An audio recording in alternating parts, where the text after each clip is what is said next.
Serikali imeanzisha masoko 9 ya mifugo, huku 8 yakiwa hatua za mwisho kukamilika. Vituo 5 vya ukusanyaji wa maziwa vimejengwa na vingine 5 vinaendelea kujengwa. Sekta ya uvuvi ikichangia 1.7% kwenye pato la taifa na kutoa ajira kwa zaidi ya watu milioni 6. Ujenzi wa bandari ya uvuvi Kilwa Masoko umekamilika kwa 79% na unatarajiwa kuajiri watu 570.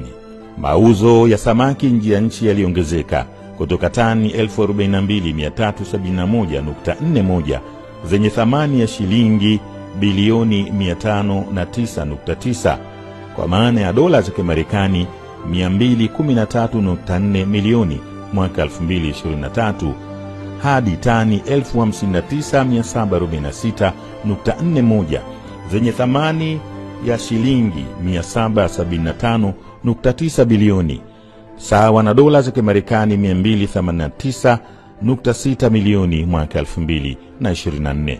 Huku hatua za serikali dhidi ya uvuvi haramu zimechangia kupunguza uvuvi wa baruti katika pwani.